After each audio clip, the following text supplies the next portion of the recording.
Boa noite, Seabra. É um jogo de muitas alternativas, né? Eu queria que você falasse sobre a escolha inicial, né, desse time com jogadores de características mais ofensivas, né, com a ausência do Sebas e a volta do Josué. O que você viu de positivo, né, nessa formação que você colocou, de negativo também, né, nessa tua primeira experiência. E ofensivamente o time respondendo, né? Mas hoje cometendo especialmente falhas. Eu acho que na defesa que a gente não estava acostumado a ver no Coritiba, e acho que com adendo assim, né? Que gols mesmo saem do adversário dois, especialmente depois que o time é até montado mais para defender, né, o resultado. Perfeito, uma observação importante. Olha, a gente, à medida que o tempo passa, vai conhecendo bem os jogadores e tem a oportunidade de usar essa versatilidade que alguns apresentam, né? Então o Lavega, ele jogou na linha da frente, jogou na linha média, jogou por fora, já jogou por dentro, e em função de ser um jogador que é muito universal, né? É um bom condutor, é um bom receptor, é um bom passador e tem bastante dinâmica.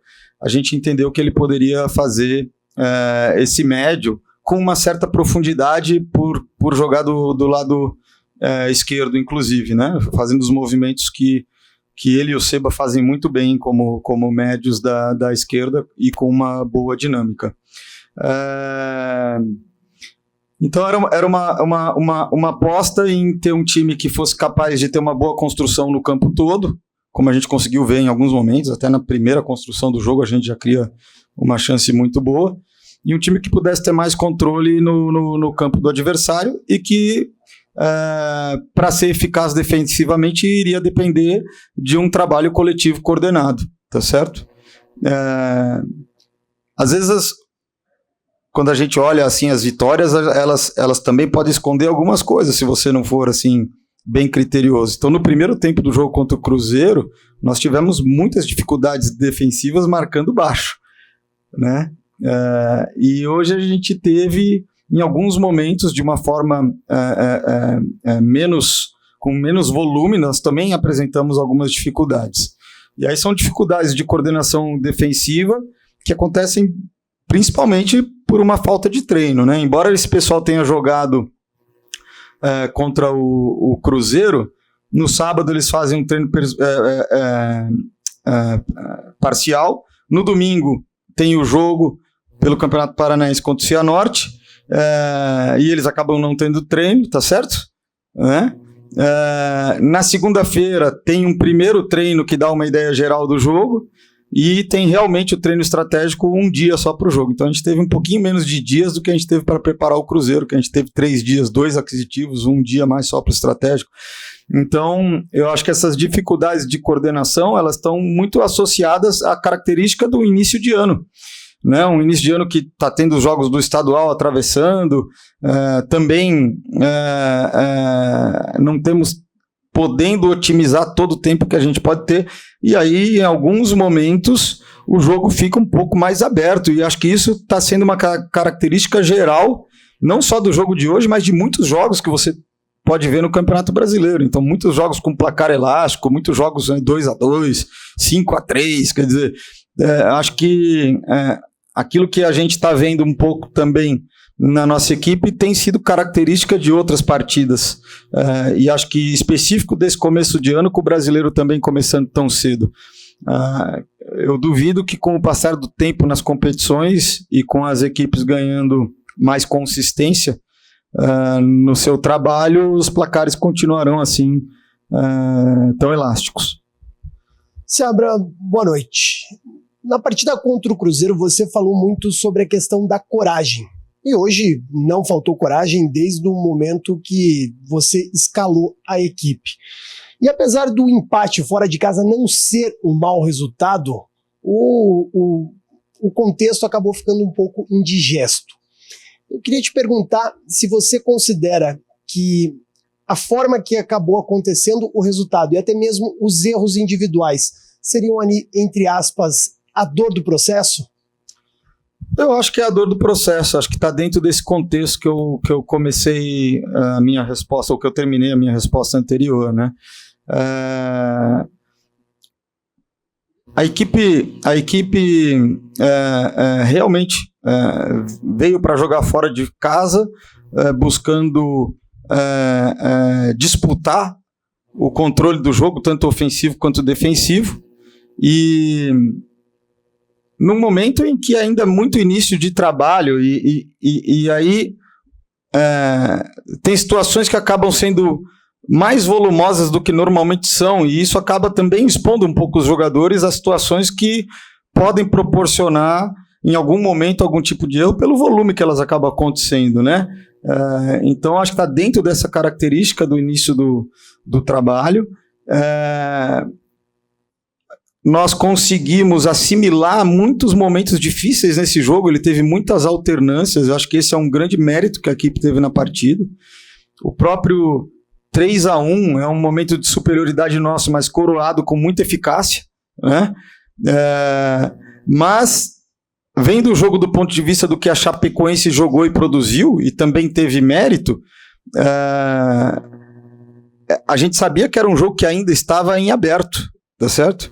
E a gente valoriza o ponto, como você bem colocou, porque jogar aqui não é fácil, quer dizer, você vê o histórico da Chapecoense em casa, você vê o que o Santos passou quando jogou aqui e acabou sendo derrotado por 4-2, e realmente tem essa sensação dura do sentimento de ter cedido o empate num jogo em que nós abrimos uma vantagem de 2 gols.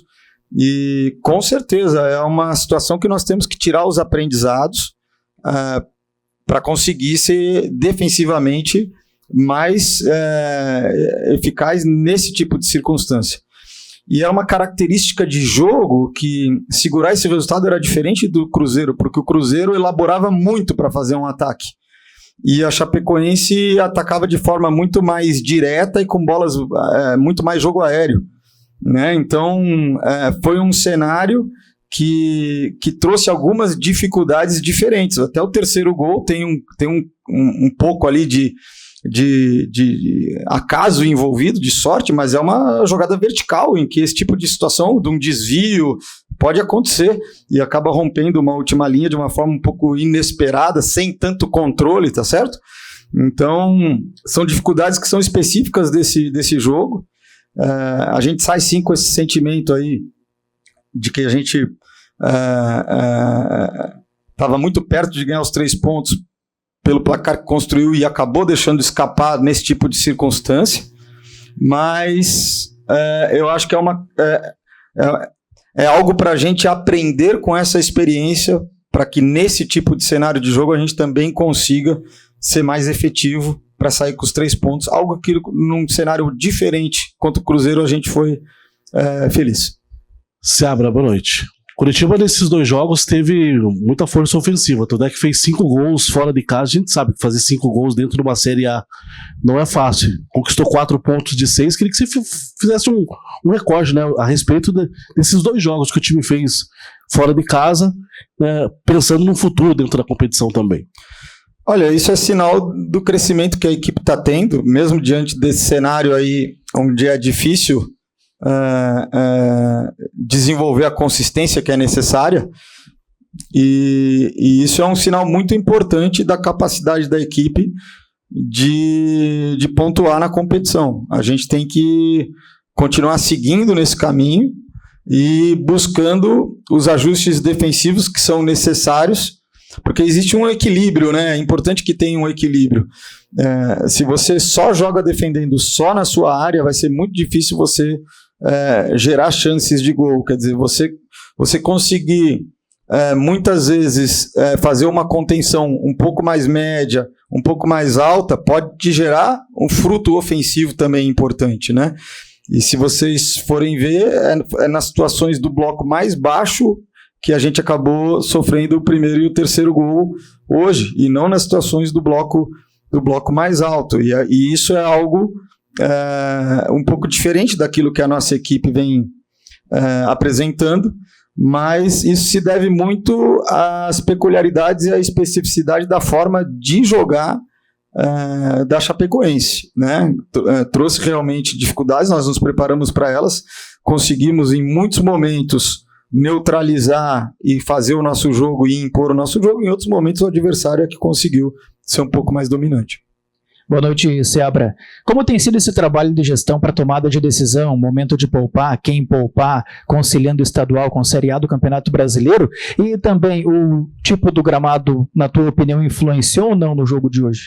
Olha, o gramado é o melhor gramado sintético que eu já pude trabalhar, tá certo? Acho que está no nível do Newton Santos, talvez até consiga imitar mais o comportamento da grama do que o próprio Newton Santos. Então é um gramado para um sintético muito bom.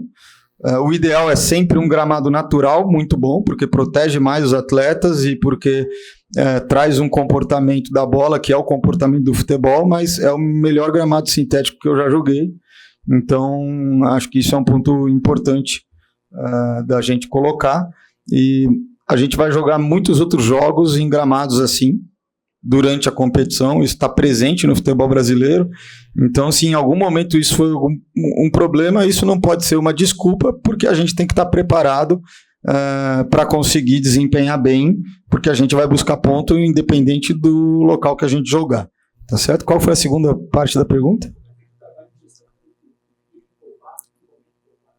Exato, tem sido um desafio, principalmente em relação a treino, né? Porque você acaba tendo alguns dias que a equipe que jogou recupera, no segundo dia faz um trabalho parcial bem pontualzinho, no terceiro dia já dá para fazer um trabalho mais aquisitivo, mas normalmente nesse dia a outra equipe está jogando, né? Então eu não tenho contato com eles todos os dias que eles podem treinar de forma aquisitiva e o grupo também não está inteiro nesses momentos de carga. Então fica sendo um trabalho que se fragmenta, né?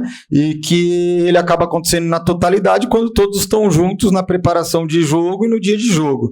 Então, do ponto de vista de melhorar os aspectos micros do nosso jogo e conseguir